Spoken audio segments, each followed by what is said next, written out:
Dans cet exercice, on va encore utiliser les matrices pour résoudre un système de 3 équations à 3 inconnus. Alors, la première étape va être de convertir l'énoncé en un système de 3 équations à 3 inconnus. Donc ça, c'est parfois le point qui vous pose problème, parce qu'il n'est pas forcément simple de savoir réécrire un problème physique, un problème de la vie réelle, sous la forme d'un problème mathématique. Donc c'est ce qu'on va faire dans un premier temps. Ensuite, on aura un système de 3 équations à 3 inconnus et qu'on va résoudre. Donc on résolvera ce problème à l'aide de la méthode de Cramer ici. On pourrait très bien le résoudre par la méthode de calcul de matrice inverse, mais on vous dit, une fois qu'on a déterminé certaines valeurs, résoudre ce système par la méthode de Cramer.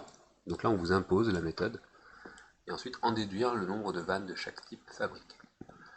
Alors on a une usine qui fabrique 3 types de vannes pour l'industrie pétrolière, un modèle V1, 20 heures d'usinage, 20 heures de montage, un modèle V2, 32 heures d'usinage et 10 heures de montage, un modèle V3, 24 heures d'usinage et 20 heures de montage. Le personnel spécialisé dans ce domaine est occupé à raison de 6 ans, 640 heures d'usinage par semaine et 360 heures de montage par semaine. Alors on va avoir 3 inconnus, x, y, z, donc, qui vont correspondre au nombre de vannes de type 1, 2 et 3, fabriquées en une semaine. Le bénéfice réalisé sur une vanne de type V1, c'est 1500 euros, type V2, 1800 et V3, 4200. En sachant que le bénéfice total réalisé pendant une semaine est de 50 400 euros, montrez que la situation ci-dessus se traduit par un système d'équations. Donc on vous donne le système. Donc là, on est assez sympa dans l'énoncé puisqu'on vous donne déjà la forme de la solution, mais on pourrait très bien vous dire montrer que ce problème peut s'écrire sous la forme d'un système de 3 équations à 3 inconnus. Et donc ce sera à vous de le réaliser. Alors, le temps d'usinage pour les 3 types de vannes. Alors, pour l'usinage, on prend 20 heures, 32 heures et 24 heures. Donc on a 20 heures fois x qui est le nombre de vannes type V1, 32 fois y et 24 fois z. Ce qui donne en tout un total de 640 heures d'usinage par semaine. Donc là, on a la première équation. Le temps total de montage pour les 3 types de vannes, et bien là, on regarde la deuxième partie, 20x plus 10y plus 20z, et ça doit être donné 360. Donc là, c'est bien notre deuxième équation. Alors, comment faire apparaître la troisième équation? Eh bien, on va se servir des bénéfices qui sont là.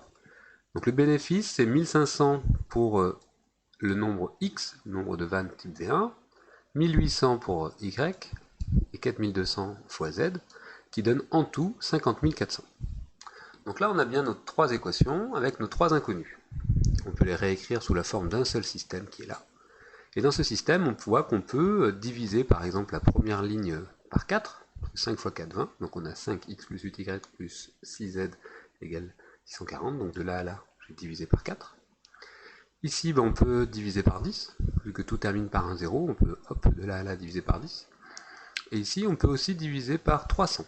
Donc déjà 100 c'est évident, et ensuite 3, 3 fois 14, 42, et 3 fois 168, 504. Donc ça, il faut quand même la calculette, parce que c'est pas forcément facile de voir qu'on peut faire cette simplification-là. En tout cas, on a bien déterminé les valeurs de A, B, C, donc 160, 36 et 168, qui vérifient notre système de 3 équations à 3 inconnus. Étape suivante, résoudre ce système. Alors comment on fait pour le résoudre? On vous donne Cramer, donc il va falloir calculer dans un premier temps le déterminant du système de départ. Donc 5, 8, 6, 2, 1, 2, 5, 6, 14. Donc on écrit cette matrice-là, 3 lignes, 3 colonnes. On calcule son déterminant à l'aide par exemple de la règle de Sarus. Et on tombe sur moins 92. Le déterminant n'est pas nul, donc on sait qu'on va pouvoir trouver une solution. Si le déterminant avait été nul, on pourrait s'arrêter. On s'arrêtait là, on ne peut pas faire la méthode de Cramer, puisque Cramer consiste à diviser le déterminant de la nouvelle matrice où on a remplacé la première colonne par la colonne de droite, donc 160, 36, 168. Donc ça c'est la colonne qui était à droite ici. On la met en première colonne. Et de diviser ça par delta, par moins 92. Donc si le discriminant ou le déterminant de delta de la matrice de départ est nul, eh bien là on ne peut pas faire la méthode de Cramer. Donc là on n'a plus qu'un déterminant à calculer, un déterminant 3, 3. Donc là on fait le calcul, on tombe sur 8.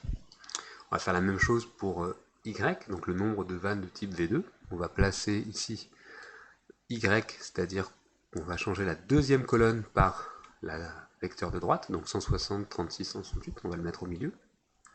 On calcule ce nouveau déterminant, donc ça nous fait 12. Une fois qu'on a x et y, on peut directement remplacer ici ou là, x et y par leur valeur et avoir directement z, ou alors, comme je l'illustre ici, on peut refaire la méthode de Cramer pour avoir la valeur de z en calculant le quotient des deux déterminants où on a remplacé la troisième colonne par ce qu'il y avait à droite. Donc on a z qui vaudra 4, y 12 et x 8.